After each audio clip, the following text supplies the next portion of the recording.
Women are created equal. Excerpts from Anne's journal. Papa came home from London today. He brought me home a porcelain doll and told us about his trip. He explained to us about something outrageous that had happened. When he was at the World Anti-Slavery Convention, he heard loud shouts, so he looked around and saw a group of women arguing with some men by the entrance door. They refused to let the ladies participate and forced them to go behind a curtain so that they couldn't be seen. Papa and Mama were very against this. They want equal rights for women.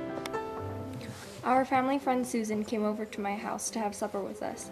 She said that her sister is going to attend the Mount Holyoke Female Seminary, and it's right here in Massachusetts. It's a college, but they don't call it that.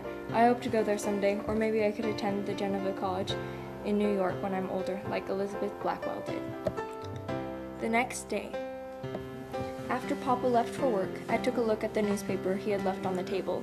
It was talking about the Grimke sisters and read, "When a woman assumes the place and tone of a man as a public reformer, her character becomes unnatural." Unnatural? How could someone think that? Is that what they thought of Mama too? 11 years later. It's been nearly 4 years since Mama has passed on. I know that she would want me to continue to fight for equal rights for women. She used to say that her daughters would be very grateful for us if we wouldn't give up our path on gaining more political rights. I'm worried though, because my husband, John, doesn't support me in these ventures. He tries to stop me from attending meetings and conventions, so I have to sneak out to attend them, which is risky, but it's worth it. I hope one day though that he will understand what it is like to not be able to vote or be able to own my own property. Nothing I have really belongs to me. Today I went to another meeting. Sojourner Truth spoke very powerfully, saying, "The man over there says women need to be helped into carriages and lifted over ditches and have the best place everywhere. Nobody ever helps me into carriages or over puddles or gives me the best place. And ain't I a woman? I have plowed and I have planted and gathered into barns. And ain't I a woman? I have borne 13 children and seen most of them sold into slavery.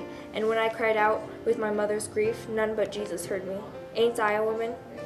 I met Truth afterwards, and we talked for a while, but she told me how she was born into slavery and that her name used to be Isabel Baumfree. She spoke of how she hopes to someday be reunited with her children, but doesn't know where they are. How sad that would be. When I came home from the meeting, John was waiting for me. He told me that it was foolish to chase after the dreams of having the same rights as men. Women have the role of caring for the children, and that's it. They need to be protected from everything. As our argument continued, he slapped me across the face. It stings and is red. I tried to cover it up with makeup so that my children wouldn't see, but they know of their father's temper. There's nothing I can do about him, though. He has the right to hit me. The next month. John is on a business trip, so I went to support my friend Susan B. Anthony at one of her speeches. When she was in the middle of speaking, people began making rude comments and they threw eggs at her. I begged them to stop, but I was just ignored. Susan finished her speech despite of her rude audience. Afterwards, we discussed the topic of women's rights for about the millionth time. I reminded her about something we had talked about at the Seneca Falls Convention 3 years earlier.